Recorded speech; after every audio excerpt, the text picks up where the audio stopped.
So Tirana is where I first started. I started in the Tirana second branch, um, and Tirana is kind of, I guess, America's New York. If you think about it, if you think about big city in America, you think of New York. The big city in Tirana or in Albania is Tirana. And it's still nothing big city compared to ours, but it's definitely the most industrial. I saw there's factories all over the place. There are skyscrapers and nice buildings in there. There's a lot of nice apartments. So living in Tirana was definitely nice because I mean, if you needed a store, there were 50 right under you that you can get whatever you wanted because they all had similar things. They all have something different, and you can get whatever you want right under you in the apartment complexes. I remember the first time I had an exchange, I went to a different city that was kind of more country style, and I remember just feeling weird and talking to this missionary, and I was like, "What is it?" Because I was just felt weird, and I realized it was because when I looked straight, I could see sky. Like I was like, "There's blue sky above me." I could see it. Whereas in Albania or in Tirana, you look forward and you see tall buildings. And Albania was pretty funny because the power lines, they don't really, if a power line goes out, they don't really take it down. They just put a new one over it. So there's, wherever you are in the street, there's power lines going all over, and especially in Toronto because there's so many buildings and places that need power. It just winds back and forth. But especially in the second branch of Tirana was kind of the nicer part of Tirana. It was the central part of Tirana, I guess I could say. So it was all the upscale, the upper scale, I guess, apartments, stores, facilities, roads. Everything was really nice. So from there, I spent 6 months, and then I went to Fier, which was about an hour and a half down. Just straight south almost. That was interesting because going from Tirana to there was about once you got out of Tirana, it's about mostly farmland. You go through a city here and then mostly farmland, and then you see a village somewhere off the corner and then mostly farmland, and then I got to Fier. When I think about it, it was a mini Tirana. In the center of Tirana or of Fier, it had one tall building and then a big bank, and then just a couple really nice stores. But then you'd walk, in Toronto, you'd walk 20 minutes to have to get to the outer skirts, whereas this one you walk about 5 or 6 minutes, and then you're in the outskirts, and you're seeing smaller and smaller houses and more land instead of buildings. Really, really nice place. I think that city was the hardest one for me to get down because all the back roads and stuff, I don't know. It just took me a long time to get around. So transportation, interesting. So they have these little vans they call them furgons. So they don't. I think I rode on a bus like twice in Albania because if they have buses, it's not going from city to city. It's going around the town to get people around if they need it. Like more in Tirana is where they were. I think in Fier they had one bus because it went to the village and back. But if you want to go from city to city, they don't have subways or train. I guess they did have a train, but they are very slow. And I think they like went in the morning and night, like that was it.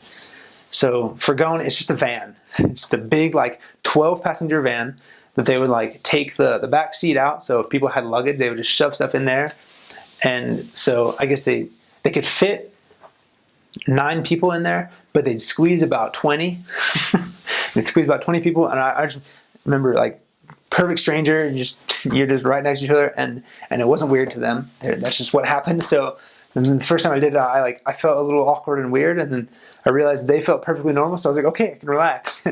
So that's what they do. You'd pay them, depending on what city, you'd pay them 50 cents to like $2 to go for 30 minutes or 4 hours, whatever you needed to do. That was their main transportation from city to city if you needed to get around, because a lot of them didn't really own cars of their own. If you had a furgon, it wasn't just like a side job, that was your life. Like they would sit on the corner and wait for people to come, and then they'd go there and bring people back, and that's what they did all day. Just drive from city to city, bringing people. So cost of living is definitely way cheaper there. They use something called lek. So we have like pennies, nickels, dimes, stuff like that. They just have lek, where 1 lek is equal to 1 cent, about. So and we say like 500 pennies would be $5. They just say it's 500 lek. So and they'd have like 50 lek coins to a 500 lek paper bill. I think they went to paper after 200 lek, and then 500 lek, 1000 lek, 50 or 20, and then 50. So it was much cheaper to live there. Rent was way cheaper. I think we didn't really have to worry about rent. The mission office took care of it, but I know we were in nicer apartments wherever the missionaries lived, and I think we only paid like 200 to 250 a month, and those were nice apartments. We actually ate out most of our mission because so a normal family of 4 would live off of 200 to 300 lek per, or like $200 to $300 per month, and that was for all the food, utilities, rent, and school. Whereas Albania and missionaries, we would get like $230 per missionary, and we didn't have to worry about rent or utilities. So we just literally that was for food and supplies. So we actually found it was cheaper to eat out almost every meal instead of buying our food, and it was good because you could get something called a souflace. Other places in Europe call them a gyro. It's like a pita with some like plain yogurt on it with a bunch of vegetables and then meat that they would just slice off this big spit. They just slice it off right onto it and fold it up and hand it to you. And amazing. So those were like $1.50. So we could get 2 of those for $3 per missionary, and that's a big meal, and just keep going. So that's about how what we ate for every lunch. So Fier was a bigger city in a smaller town is kind of what it was. They don't have, especially Fier, I think that had one of the few cities that I stayed in that had like a chain supermarket. They called it Chatauya. It was a QTU is what they say. But they only had those in like mainly in their big cities. So they had one in Tirana, but it was way on the far outskirts. Fier was on the outskirts, but the outskirts weren't that far away, so I could still go to it. And that was probably the nicest place I'd shopped at in Albania, because that was the chain. Most stores, like I said before, they're just stores at the bottom of a apartment complex. They'll just have like rooms, and they're small, about the size of this room, and they would stuff them full of so much food, and I mean they'd have anything: food, soap, string, paper, whatever, drinks, whatever you wanted.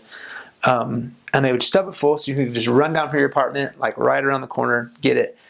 And interestingly enough, across the street they'd have the same store almost, owned by someone else.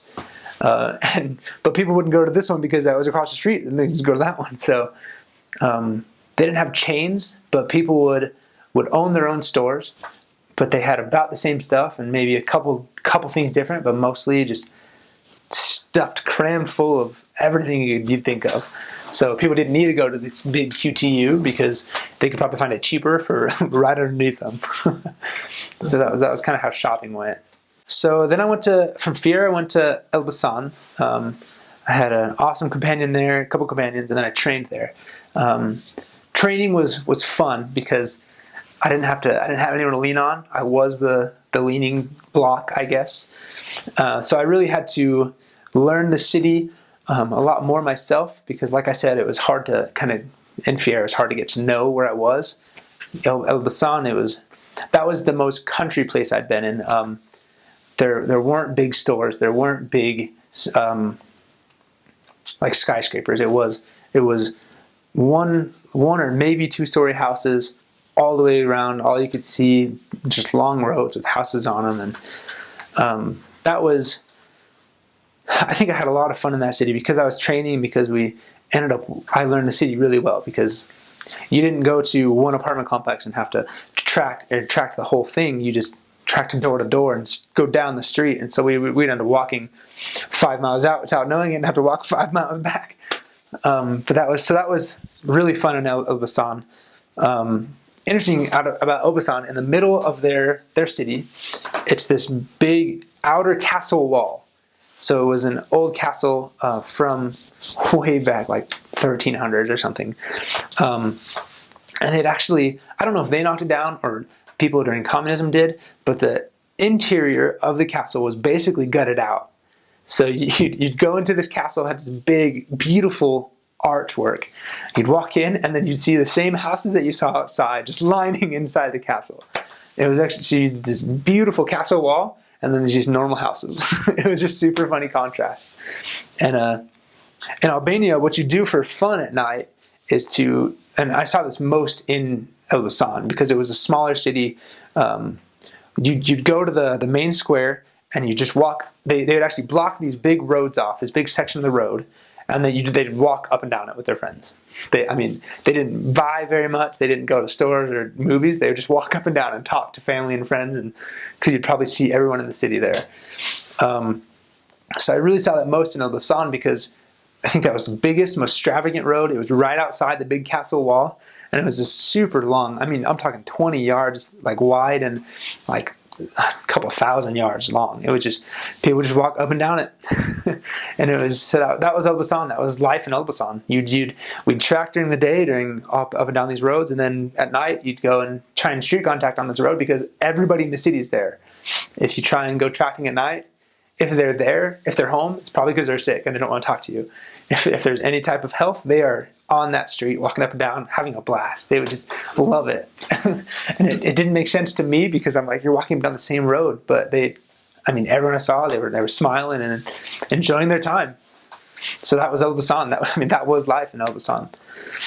So from there, I went back to Tirana, a different branch, but same feel. It was right next to the nicer upper scale one. So we saw a little bit of more communistic, only cement, concrete apartment buildings, but it was still stores right underneath you. And you could, if you wanted to go to a nicer place, it was on the outskirts of town, or like nicer place. Nicer like a QTU, a nicer Walmart, I guess. You had to go out, so we didn't really do that. But you could still track these big buildings up and down, and it was fun. Just the contrast of big Tirana to little Elbasan and stuff like that was really fun. So from there I went to a city on the beach down in the south called Vlor. Super beautiful city because it was a nicer place because that's the city where you go to when you bring tourists in. When it's a beautiful city, they have they have a couple castles, I guess 20-30 minutes around them. But that's the place you stay if you want to go see those. You see those, you come back, and then you stay in nice hotels. And they have really nice hotels there, actually. I don't know, I said it was a port city. They were right on the beach. Every Saturday, the whole 6 weeks I was there, the last 6 weeks I was there, we'd actually get members, and they would bring their friends. We could bring our investigators, so we could get them in with the ward or the branch at that time, and we played soccer just on the beach, just super fun, absolutely beautiful, and anywhere you can go, you can see the sea. Just never seen clearer water. You look down, and I remember thinking one time. So I actually did a baptism once in the sea in Vlor. Just one time. It was I won't say it was a fluke, but it was a big blessing for me. I was pretty excited. But I remember walking by it to it, and I looked in the water, and I was like, oh, that's like 3 or 4 feet down. Like we could probably do it there. And then the guy I was walking with was the branch president. We were having a good conversation. He was like, man, what are you talking about? That's like 17 feet. And I was like, I can see the rocks. He's like, those rocks are probably 20 feet big. Like you can stand on that one rock and then you fall down. And I looked closer to it and he was right. It was super clear water, just absolutely beautiful.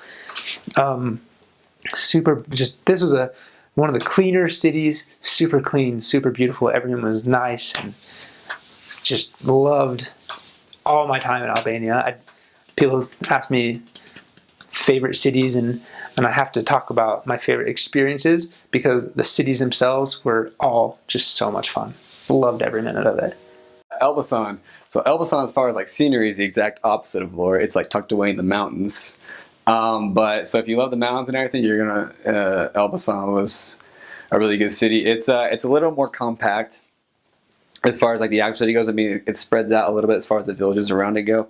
But the city itself, where we were primarily working, was pretty compact area. It had some of the best food. The people themselves, they're a little more chill people, I would say, because it is tucked away in the mountains, and they're really, really easygoing.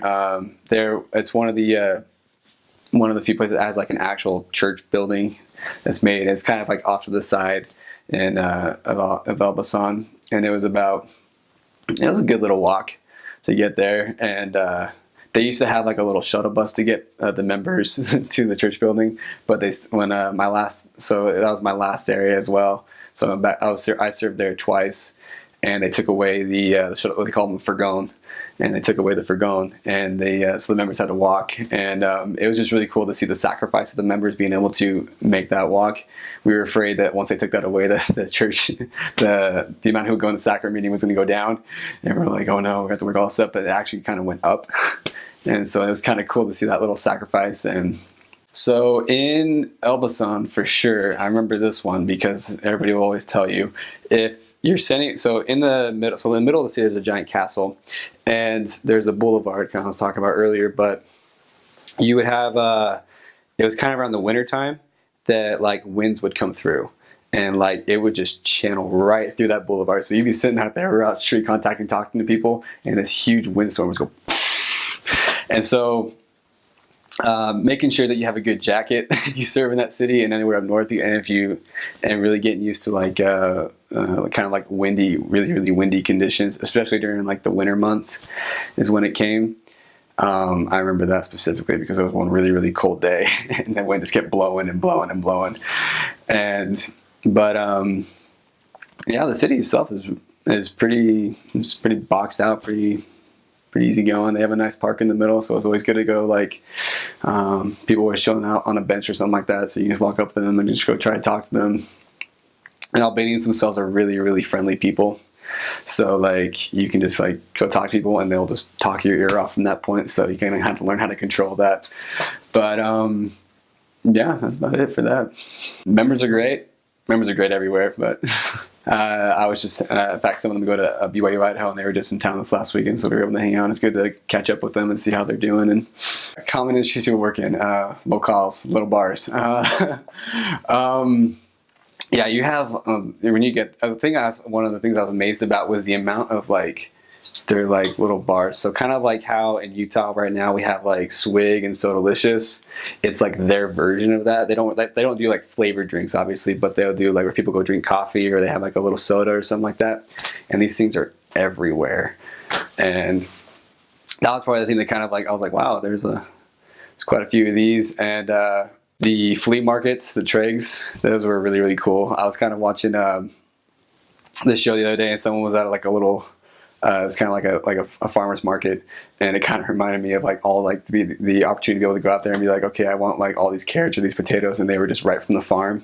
And so that was probably like one of the healthiest times when I was eating on my mission in a lot of ways, because of like just the freshness of the food, and everything was right off the vine pretty much. So Vlor is where I started off my mission. In Albania they would say Unyam Vlornjat, which just means like you're from Vlor. It's kind of like if you're to say like you're a Texan. But no, it's right by the Adriatic Sea. It's just like a little tucked away and everything, and I love the ocean, and so like it was really a fun place to start out for me. But the city itself, I was there kind of during the summer, and so it's kind of like the touristic place. Everybody wants to go there like during the summer and go to the beach and just hang out.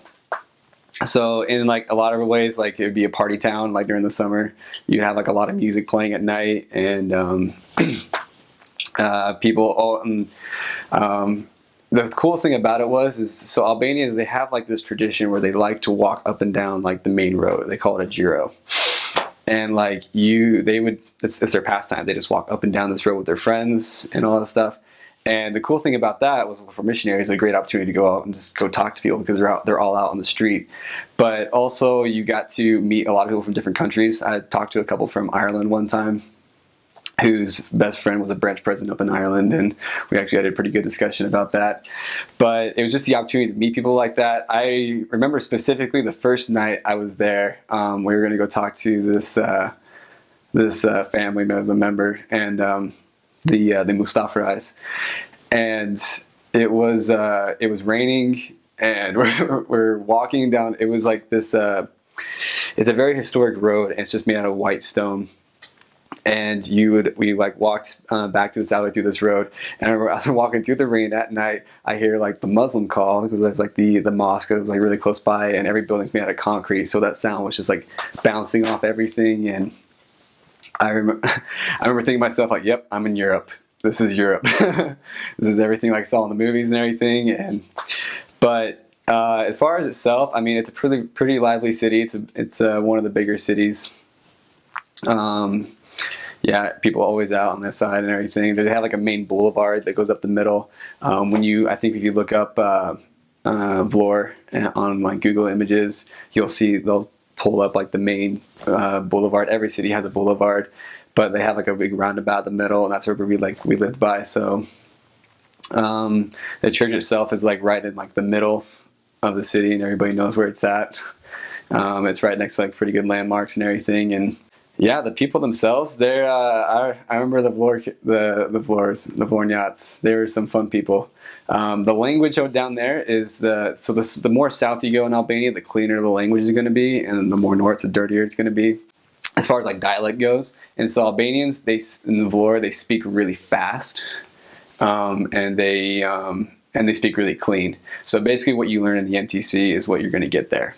And so one of my favorite things about Vlor, though, was on a P day, there's a castle that's about an hour and a half south of it. It's Porto Palermo, and it was probably my favorite castle in all the country, because it's just like isolated, like on kind of like a little island by the ocean. It's one of the there's a few castles in Albania that are actually like complete castles, meaning that there's not really anything like torn down from them. But that was one of my favorite castles just because of like what's around it, and it was. Yeah, Vlor is one of my favorite areas, probably.